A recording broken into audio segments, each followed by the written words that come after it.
Hello, friends. This is Dave Hurwitz, executive editor at ClassicsToday.com, here with random reviews from the Overflow room.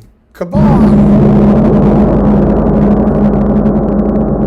And we're up to our fifth video about the splendid work of Charles Ives. And one of the things collecting records does and helps with is it helps to reveal reception history, the way that composers' work is disseminated and who's doing it and why. And Ives, for so many years was the gnarly niche of a group of, sort of American performers and people you probably never heard of.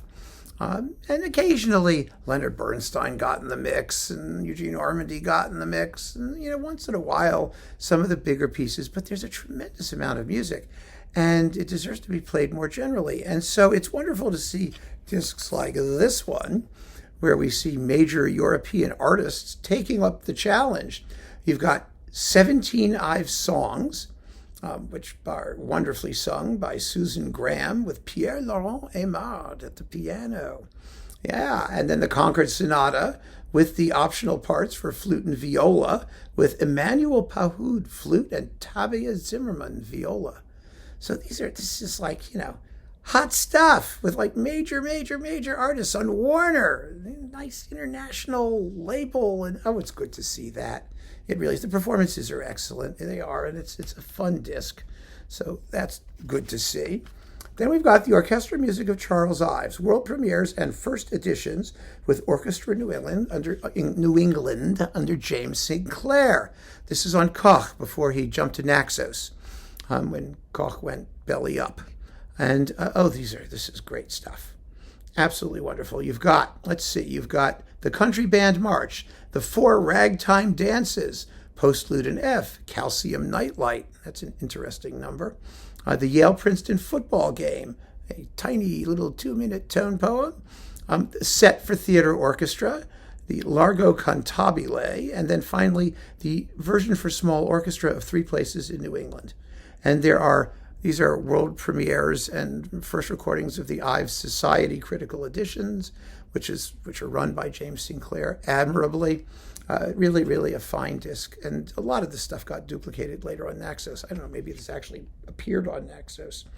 It's possible, depending on who owned the rights to it. But this was the original Koch release, Koch, as we called it here in the US of A. So that's nifty to have. And this, the Bakova sisters. We all know the Bakovas, don't we? They're on Chandos.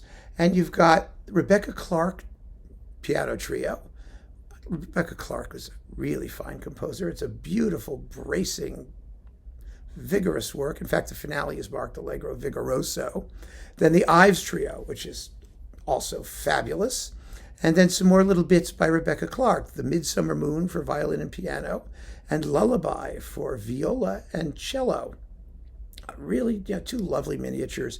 And the Bakova sisters play extremely well. They're sisters. They seem to get along pretty well. I hope they do. And it's great seeing Ives coupled with all these other composers so that he can be understood and enjoyed in contrast. It's just a wonderful thing. Charles Ives, An American Journey, Michael Tilson Thomas, the San Francisco Symphony, and chorus with Thomas Hampson. Tilson Thomas, of course, is one of the great Ives conductors. He really was, really is. And let's hope he's not a was anytime soon because he's very ill. We'll see what happens.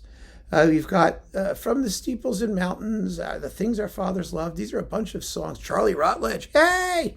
My favorite song. The Fugue from Symphony No. 4, General William Booth Enters into Heaven, The Unanswered Question, Serenity in Flanders Field, The Circus Band. These are choruses and choral songs and songs and instrumental things, and it's just a fun collection of Ivesy stuff. You can do that with Ives. You can make collections as you please. We've got, the Osiris Trio, folk music. Well, this is an interesting concept on Channel Classics. 2 discs. You've got Dvorak's Dumke Trio, Frank Martin's piano trio on popular Irish melodies, which is just a splendid piece. Frank Martin's such a great composer too. And the Ives Piano Trio. You also have a bonus CD that's got Beethoven's Piano Trio, Opus 1, Number 1, and Novak's Piano Trio, Quasi una Ballata. That's Vyacheslav Novak, great Czech composer, and the Shostakovich Second Trio. That's like the bonus. That's some bonus, isn't it? But these folk-influenced piano trios, it's a wonderful program, a great programming idea, and a terrific selection of composers, Ives, Martin, and Dvorak, who you wouldn't ordinarily think could go together, but they do, and it works incredibly well. Channel classics. That's absolutely terrific. Oh, and then we've got this thing. Yeah, Court Mazur and the New York Philharmonic doing Ives Variations on America, the Brahms Haydn Variations, and Rager's Variations and Fugue on a Theme by Mozart. How's that for a mix? That's really kind of fun. I mean, the Ives is very well done. It's very well played by Mazur and the New York Phil. So is the Brahms, so is the Rager. This was one of their better recordings, actually, from Court Mazur's New York Phil phase on Teldec. Very, very well recorded. These things sounded beautiful. These are live recordings, by the way. And yeah, that's a little different, isn't it? I keep it under I for Ives because, well, for obvious reasons. Then we've got Ives' First Symphony and Barber's 3 Essays with the Detroit Symphony and Nimi Yarvey. Really, really nice performances. I'm not always a fan of Yarvey in Detroit. I think he sometimes just sort of did what he did because he could do it. There wasn't a lot of thought that went into some of the interpretations of his American music, but he played it. He played it. It mattered, and he got Detroit to make recordings, and the performances are all really decent. They really are. They're not my favorites of any of these works. The Barber Essays, it's great to have all 3 of them together. That's rarely done, and it should be done more often, frankly, because if you put all 3 of them together, you got 30 minutes of music. It's practically a symphony. It works fabulously well. But, Ives 1 is so much fun, and it's fun there. It is. Then we've got one of my favorite Ives song recitals, Roberta Alexander with Tan Kröne piano on Etc. This has, I still think, the best recording of Charlie Rutledge, because Roberta Alexander affects this. First of all, she ends the recital with it, which, ends it with a bang. But she affects this Texas accent.